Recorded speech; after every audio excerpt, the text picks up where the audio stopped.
With my beloved husband by my side, we joyously welcomed our precious child into the world. However, my mother-in-law, whom I'll simply call that, had the audacity to declare that our child wasn't adorable. Can you imagine anyone saying such a thing about their own grandchild? To compound matters, she treated me like an unwelcome intruder. Well, I wasn't about to play the victim. This is the story of a narcissistic mother-in-law and a daughter-in-law who refuses to back down. I'm Viola. I married Elwood when I was 28, and our much-awaited son, Ricky, arrived just a year ago. When Ricky was 6 months old, I returned to work and enrolled him in daycare while I focused on my career.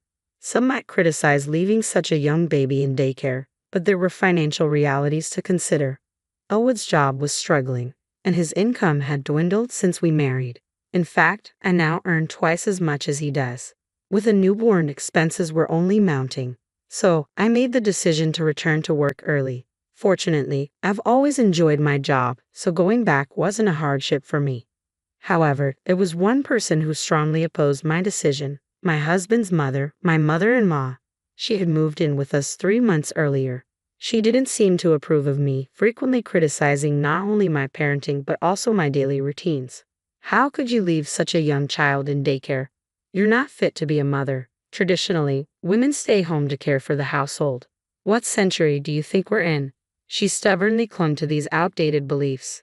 Every evening when I returned from work with Ricky, she would start in on me. You're working late again. Don't you feel guilty leaving Ricky? I spend all day with Ricky on my days off. He's doing well at daycare, so it's fine. I'd defend myself, but whenever I tried to reason with her, she'd scowl angrily. You're just taking the daycare worker's word for it. If you keep this up, the child won't turn out right. My mother-in-law, who never lifted a finger to care for Ricky, constantly lectured me about parenting from her self-appointed pedestal. Adding insult to injury, she didn't hesitate to criticize my character. I regret living with a daughter-in-law like you who only cares about work. Why did my son Elwood marry someone like you? I'm stressed out every day. It's driving me crazy. This time, I had finally reached my limit. If it's that unbearable, should we reconsider living together? You know why we agreed to this arrangement, don't you? There was a backstory to why my mother-in-law moved in with us. Originally, she lived in her husband's home until he had a serious traffic accident that left him paralyzed from the waist down. Later, it was discovered he also had dementia, making it impossible for her to care for him alone. Reluctantly, she moved him to a care facility. She then insisted we move in with her, but both my husband and I had jobs. Given our daily commutes, relocating from our current home was simply not feasible. Then one day, without warning, my mother-in-law moved her belongings into our house and made herself at home. It was clear that this living arrangement was not something we had agreed upon. She had taken it upon herself to impose it upon us. It was an unwelcome intrusion. Look, I understand that things are difficult for you because of Dad, I said calmly, trying to keep my frustration in check. That's why we agreed to this arrangement. But remember, we also agreed not to interfere in each other's lives, right? Did we? I don't recall agreeing to anything like that, my mother-in-law retorted, her tone dismissive, seemingly confident that she wouldn't be challenged. Her dismissive attitude grated on my nerves. I had had enough. I agreed to this living situation on the condition that we respect each other's boundaries. This is not what we discussed. Oh, stop being so uptight. Why can't you be more like Sil? She's such a sweet, obedient girl, she remarked, aiming a passive-aggressive jab at me. Sil is my sister-in-law, married to my brother-in-law. She's known more for her cunning nature than any outright character flaws. Upon marrying my brother-in-law, she promptly became a full-time housewife and won my mother-in-law's favor. Without her consent, mother-in-law would often invite her over and they would gossip about me behind my back. Did you hear? Viola is still working, mother-in-law would remark. Oh my, really? Ricky is so young. It's hard to believe she manages that, Sil would chime in. You're so clever, unlike Viola who hasn't chosen to be a full-time housewife, mother-in-law would reply, emphasizing the contrast between us. I won't have to worry when you have a child, I assured my mother-in-law respectfully. I'll do my best. Their petty arguments continued incessantly. To my dismay, they would purposely talk in loud voices within earshot. I grew to resent them deeply. Over time, Cecil began to criticize me freely in an effort to win my mother-in-law's favor. You know, she would say, Doesn't my brother-in-law make about the same salary as my husband? Yet you're still working. Could it be that you're not good with money?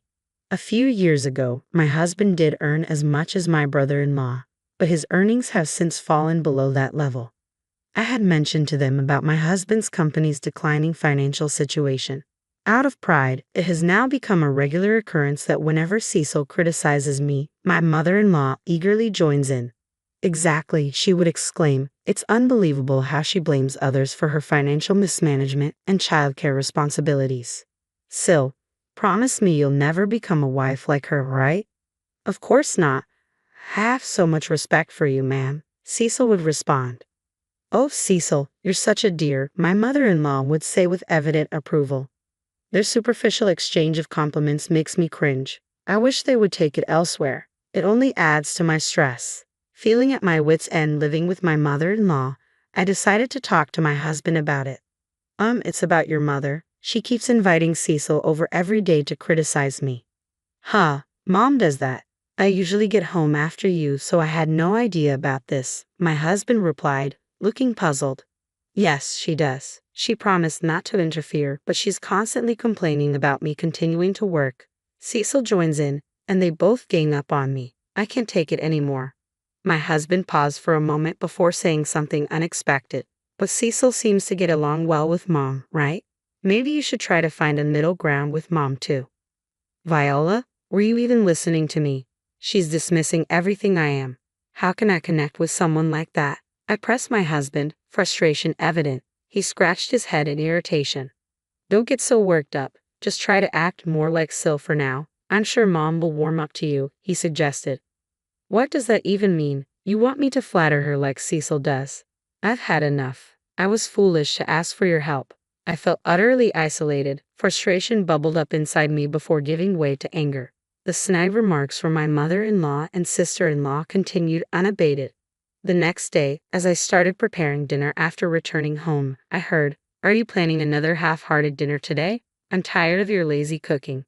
That's because she insists on working, you know. If it were up to me or my mother-in-law, we would never serve our husbands such low-quality meals.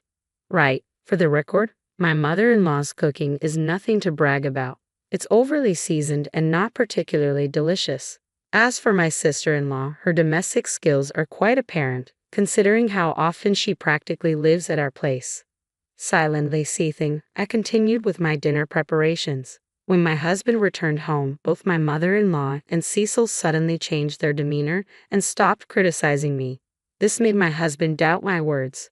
Just when everything seemed to settle into a tense routine, an unexpected incident shook things up. I received a call from the daycare center during my work shift. I quickly contacted my husband and rushed home. There, I found my mother-in-law and my tearful son waiting for me. What do you think you're doing, mother-in-law? How could you take Ricky from the daycare without asking me? I exclaimed in frustration. My mother-in-law sighed as though weary of the conflict and gave me a condescending look. What's all the commotion about? I did it for my grandson. Besides, why waste money on a childcare center? Raising a child is a mother's responsibility, isn't it? But that's just your viewpoint, isn't it? We have our reasons for sending Ricky to daycare. Taking him without permission is unacceptable. It's practically kidnapping. Kidnapping? Seriously? Regardless of whether he's my grandson, you ignored the teacher's warnings and took him. That's kidnapping, plain and simple? I made my point, but she simply shrugged it off. Then she said something shocking. Oh, what nonsense. Neither you nor your son are cute. If you have a problem, just leave. She dismissed her own grandson as not cute. In that instant, alarm bells rang loudly in my mind. To hear her insult her own grandson like that, we couldn't stay with her any longer. I vowed to protect my precious son at all costs. Just then, my husband arrived home. I wasted no time in telling him, "Elwood, it was your mother who took Ricky from daycare. I've had enough. I can't live with her anymore." Suddenly, my mother-in-law played the victim, feigning tears. "Elwood, can you believe what Viola is saying? She's accusing me of kidnapping. I just wanted to pick up sweet little Ricky, that's all. Is it so wrong to want to see him?" Her words sparked my anger. Stop pretending. You just insulted my son and told me to leave. This is our home, not yours. Are you trying to play the doting mother in front of my husband? Elwood, please help me. Viola is always attacking me, my mother-in-law pleaded, turning to my husband. Watching her dramatic act, I couldn't help but find the situation absurd. If my husband chose to side with her over this poorly staged performance, I knew then it would be just my son and me moving forward together. The first to break the tense silence was my husband. First, I need to talk with Viola. Mom, please go back to your room, he said firmly. This unexpected stand from my husband, who usually sided with his mother, widened her eyes in surprise. What are you saying? You don't need to listen to Viola, do you? Can't you see how upset I am? Ricky's involved in this too. That's why I want to have a proper conversation with Viola as his parent, my mother-in-law protested, visibly dissatisfied but reluctant to upset my husband. Later, my husband and I spent hours discussing the incident and all the issues leading up to it, finally reaching a resolution. A few days later, we decided to share the outcome of our discussion with her. Mom, sorry for the wait. We've reached a decision, my husband said to my mother-in-law with a smile. Judging by her expression, she seemed convinced her son was on her side. She started talking excitedly. So, you're finally breaking free from Viola, huh? Without acknowledging what I had just said, my mother-in-law became elated. She immediately called my brother-in-law and his wife, as usual, to criticize me. What a relief. Today we finally say goodbye to Viola, right? I replied with a smile. Absolutely. Well then, hurry up and leave and take that not-so-cute kid who looks just like you with you. This house will be for me, Elwood, Derek, and Tall from now on. Let's go, Viola. My husband finally spoke up after remaining silent. Excuse me. Let's go, Elwood. What? What? My mother-in-law seemed bewildered, repeating what several times. My husband and I began packing our things, preparing to leave with our son. That's when my mother-in-law intervened. Wait, Elwood, what's happening? We're supposed to live together in this house, right? What are you talking about? My husband turned to her with a stern look. I'm leaving with Viola. I can't tolerate your behavior any longer. My mother-in-law trembled, then collapsed. Why? Why would you take her side? I heard everything from the daycare center teacher. How you took Ricky without permission, yelled at the staff, and spoke ill of Viola. Everything. I never expected you to stoop so low, Mom, my husband said sternly. You've caused enough damage by surrounding yourself with people who only echo your views. Enjoy your life with them. He took my hand and said, let's go, guiding me out of the house. Throughout our departure, my mother-in-law called up to him, crying. On our way to our new home, my husband apologized. I'm sorry. I should have realized sooner. I hope you can forgive me. What are you talking about? Your actions now mean everything to me, I replied with a smile. Knowing he believed and supported me over his mother was deeply reassuring. Since then, we have cut ties with my mother-in-law and my brother-in-law's family, and we have found peace in our daily lives once again. After we terminated our lease on the house, my mother-in-law, having nowhere else to go, apparently moved in with my brother-in-law and his wife. With her presence adding financial strain, my brother-in-law's income became insufficient. Consequently, Cecil had to find a job, leaving my mother-in-law alone at home. There was no one left for her to gossip with or about. Even her once close relationship with Cecil turned sour, leading to constant arguments. I have to work because of you, mother-in-law. Oh, spare me. What, so now it's my fault? Leave, you old hack. Upon hearing Cecil's true feelings, her husband seemed to have lost his affection for her. I heard they're going through a divorce. Once free to act charming in front of my husband, Cecil's newfound workload and irritability have revealed her true nature. No matter how tough things get for them, I have no desire to reconnect with my mother-in-law. From now on, my husband, my son, and I will focus on building a happy home together.